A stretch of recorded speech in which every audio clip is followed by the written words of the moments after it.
Assalamualaikum warahmatullahi wabarakatuh. Izin memperkenalkan diri, nama saya Galuh Prabu Anindito dengan nomor induk mahasiswa 25106111149. Dan pada kali ini saya akan memberikan pemaparan materi tentang dinamika dan perkembangan hak asasi manusia pada setiap era pasca kemerdekaan, Orde Lama, Orde Baru, dan Reformasi. Hal ini saya lakukan sebagai tuntutan tugas akademik mata kuliah Hukum dan HAM dengan dosen pengampu Bapak Rizky Yuda Prawira SH MH. Oke, kita masuk ke pendahuluan. Hak asasi manusia merupakan hak yang dimiliki oleh setiap orang semenjak dia dilahirkan di dunia yang wajib untuk dihormati, dilindungi, dan dipenuhi. Perkembangan HAM di Indonesia selalu beriringan dengan perubahan rezim pemerintahannya yang berkaitan dengan perubahan arah politik pada setiap pergantian pemegang kekuasaan.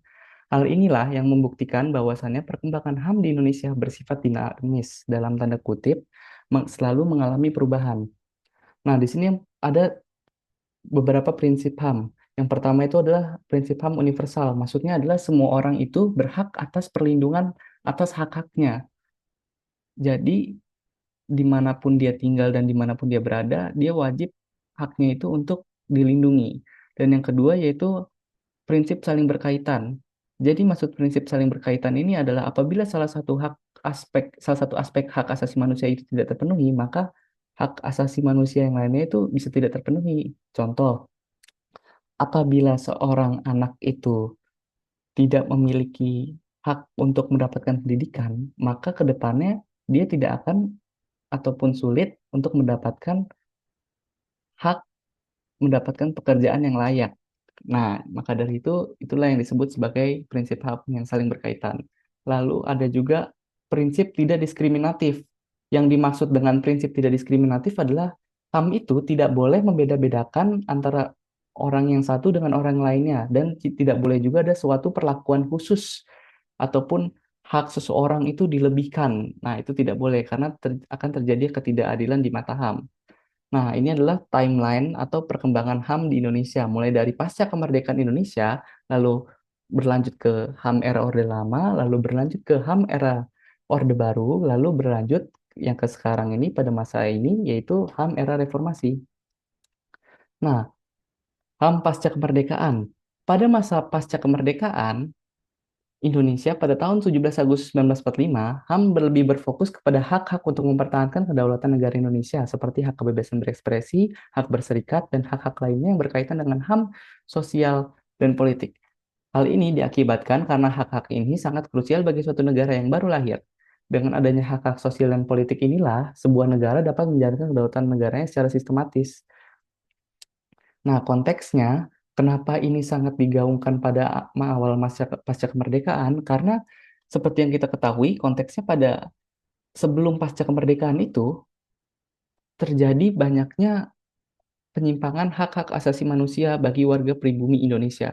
Karena pada zaman kolonial ataupun pada zaman penjajahan, penjajah itu kadang suka memberikan hak yang berbeda antara masyarakat pribumi dengan masyarakat Eropa.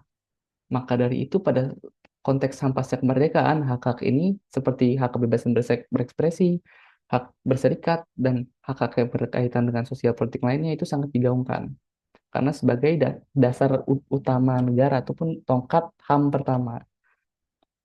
Nah, lalu di sini ada aturan tertulis HAM pasca kemerdekaan. Yang pertama ada Pancasila, lalu yang kedua ada pembukaan alinea ke-1 UUD 1945, lalu yang ketiga ada pasal 28A UUD 1945, lalu yang keempat ada pasal 29 ayat 2 UUD 1945, lalu yang kelima ada 27 pasal 27 ayat 1 UUD 1945. Ini adalah beberapa aturan tertulis HAM pasca kemerdekaan.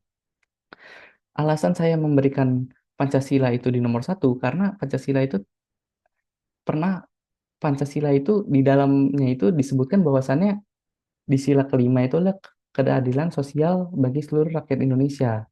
Nah, dari sini saja kita tahu bahwasannya hak asasi manusia itu sangat diperhatikan pada Pancasila ini, begitu. Lalu masuk ke HAM era Orde Lama. Pada masa Orde Lama, HAM pada tahun 1950 hingga 1999 itu bertumbuh sangat pesat dan cepat dan baik juga karena pada masa inilah perkembangan HAM memasuki era kejayaannya. Hal ini terbukti dari banyaknya partai politik baru dengan beragam ideologi.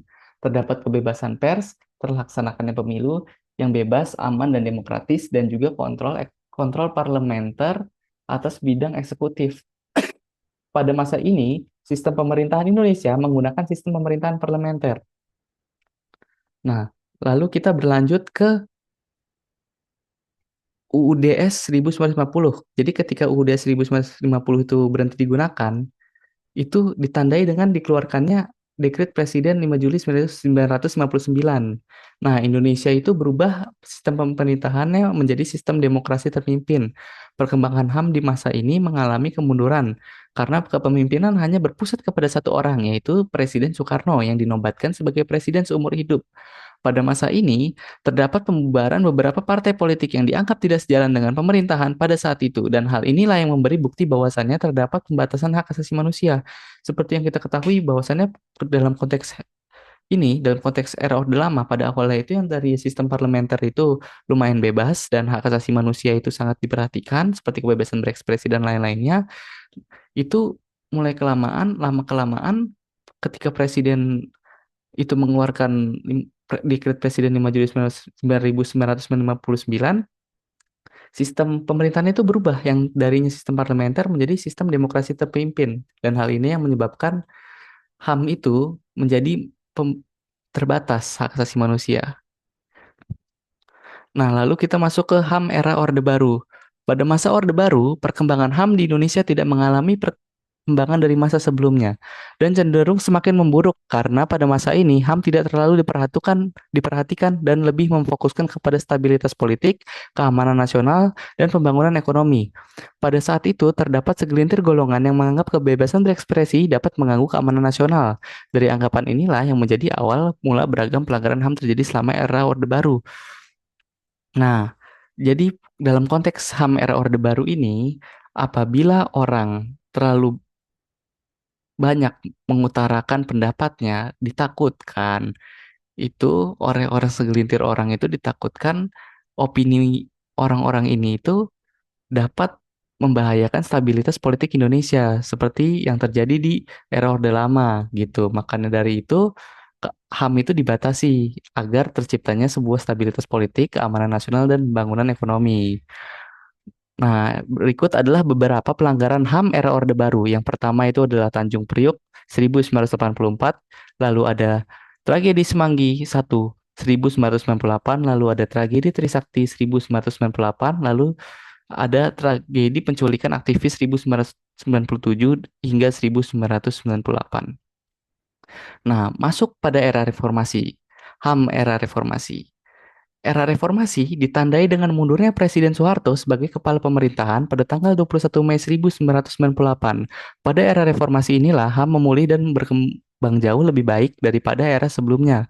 Karena pada era ini HAM mulai memperoleh perhatian yang selaras dengan prinsip negara hukum dengan sistem pemerintahan yang bersifat lebih demokratis dibanding pemerintahan bersifat otoriter pada rezim pemerintahan sebelumnya. Hal ini tertera dari beberapa instrumen nasional ataupun aturan hukum nasional yang mengakui keberadaan hak-hak tersebut. Hal-hal ini itu terbukti karena bahwasannya semenjak era reformasi dimulai, terdapat Undang-Undang Nomor 39 Tahun 1999 tentang HAM, lalu adanya partai politik baru yang lahir pada era reformasi, lalu ada kebebasan berpendapat itu tidak lagi dikekang oleh rezim pemerintahan.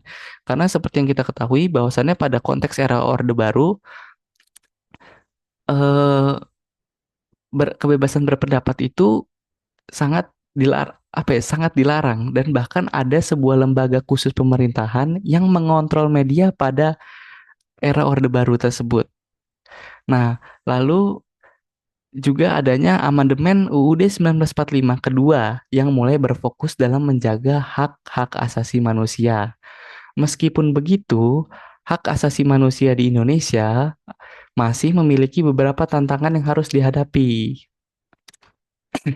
Nah, berikut adalah beberapa aturan tertulis HAM era reformasi. Yang pertama ada Undang-Undang Nomor 39 Tahun 1999 tentang HAM, lalu yang kedua ada Undang-Undang Nomor 20 Tahun 2000 tentang Pengadilan HAM, dan yang ketiga ada amandemen kedua UUD 1945.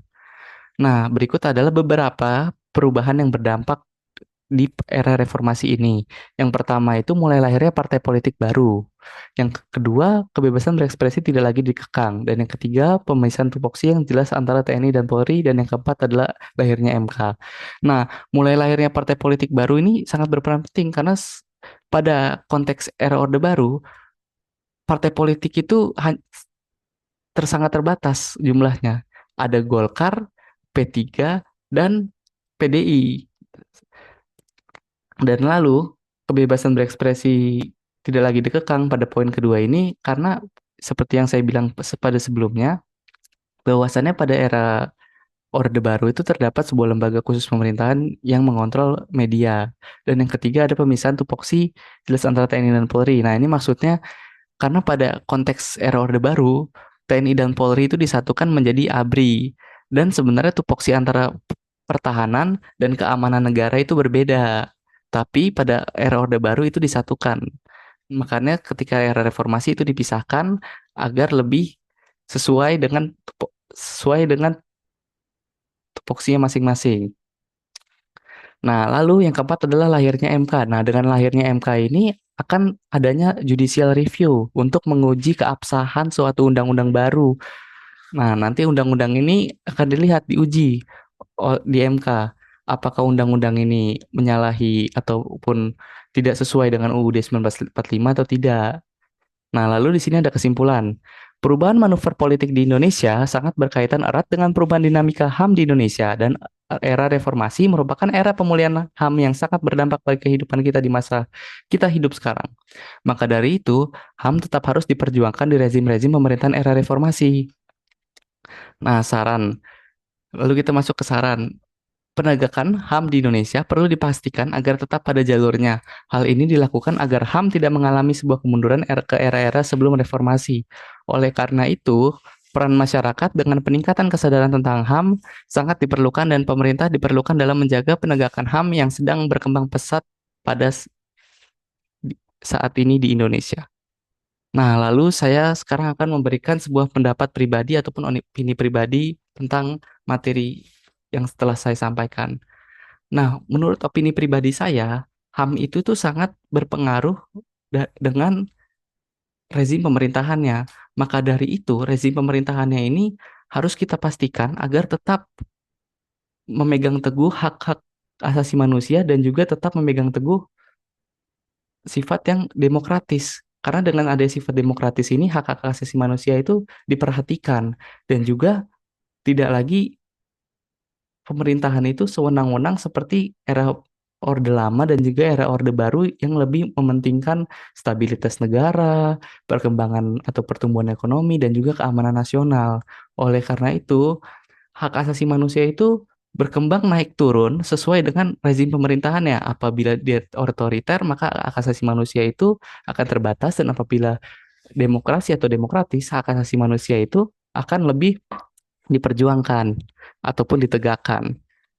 Sepertinya cukup sekian dari saya, kurang lebihnya mohon maaf. Wassalamualaikum warahmatullahi wabarakatuh.